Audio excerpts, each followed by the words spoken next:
Do you think maybe it's time to finally track down the 1.8? Do you think maybe the American people should now that you have crushed and you recognize the truth, not just you, but our Democratic neighbors, they didn't believe this stuff either. Something is wrong. Isn't it time we ask what happened to our money? I don't think we're ever going to be able to find out for sure where it all ended up. But governments all over the world are trying. But Kolomoisky's web was built to stay off the radar. 1 year into the war between Ukraine and Russia, back in 2015, an investigative journalist named Nashi Groshi released information that pulled the curtain back on the sprawling money laundering racket. And I want to show you exactly how it works.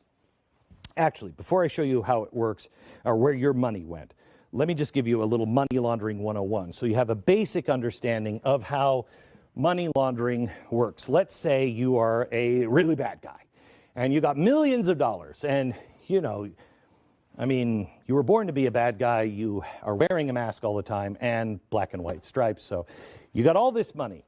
What are you going to do with it? What are you going to do with it? You can't spend that money. You've seen it don't spend the money. We just robbed the banks. Don't spend the money. As soon as you spend the money, they're on to you. Why? Because the FBI, the IRS, or Interpol, the Treasury, they are all looking at who's transferring money and where did that money come from. So you can't put it into a regular bank because a regular bank is going to alert all these people that you just made an unusually large deposit or you're now buying stuff. So you instead have to go here to a dirty bank. 1 hour Martinizing of your money. Actually, it's a little longer than that. And here's how you do it. Sorry to give you a lesson, kids. I maybe should apologize to the parents on how to launder money, but this is how you do it. You go to a dirty bank. Usually it's in some place like Latvia or Cyprus. And you go to that bank and they make you a loan. Let's say you have $1 million to what you want cleaned. So you go to that bank and you say, I'm starting a new shell company. No, I don't have any gas pumps, oil, or any of the squeegee things, but I'm going to start a new shell company. They say, that's a fantastic idea. I think there's a lot of winking going on here. That's a fantastic. How much do you need?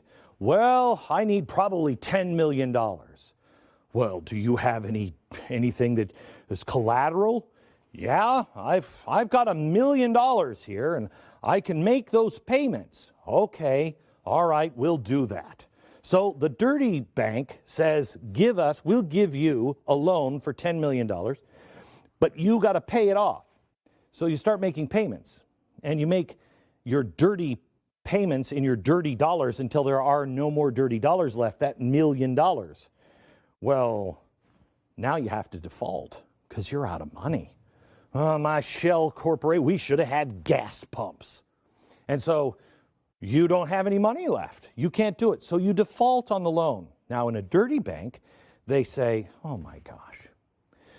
Well, we can't return your entire $1 million, but what we can do is we're going to have to penalize you, say $100,000, and the bank will keep that because it's been a real hassle doing business with you. And so you take your $900,000. The bank takes its fees for their dirty work. It could go to the shell company, or you could clean money. You can buy a boat with it, a Bugatti, another shell corporation. You can start another one. Or maybe if you're, a real patriot, maybe you can finance a war that the U.S. Congress never approved. I'm just saying. Now, let's see what happened to your money. Okay, let's start at the beginning. There you are, kind of tired and sleepy. I don't know why you're digging ditches, but you're like Uncle Sam comes to you. The IRS is like, hey, we need roads and schools and Marines and stuff. And you're like, okay, well, that's my fair share. And so you give your money to the IRS. The IRS immediately gives it to the Treasury, where you can count on them because nothing funny's going to go on with your money. I'll tell you that right now. We got it in the Treasury, and then Uncle Sam is there guarding it. Yeah, that's right.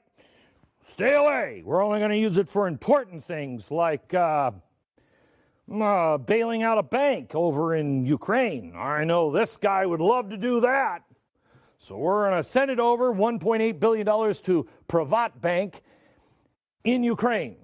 Well, you might say, Glenn, it's in Ukraine. What could possibly happen there?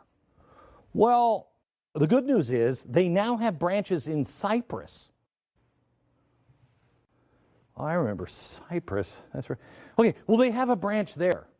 And the good news is that Kolomoisky has connections to 42 offshore shell companies in places like Belize and Panama. And you know what's really crazy? He decided that all of his 42 companies all around the world, they wanted to do business in Cyprus at Privatbank. I mean, I don't know why they didn't want to do it, in Ukraine, but they did it in Cyprus, the money laundering capital of the world.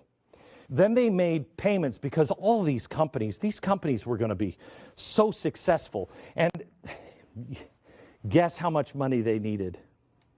Guess how much money? It was a loan for $1.8 billion, which is crazy, right? Because that's the same amount of money that we've lost.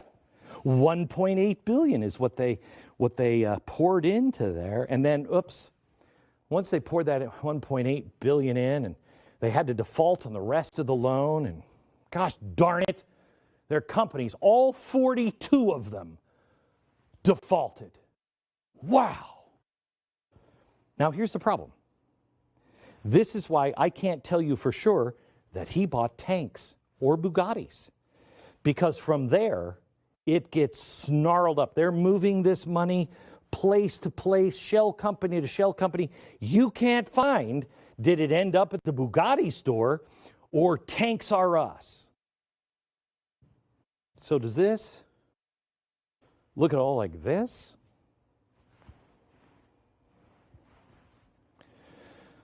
$1.8 billion in your money. Ferraris are one hell of a war chest. A literal war. So now,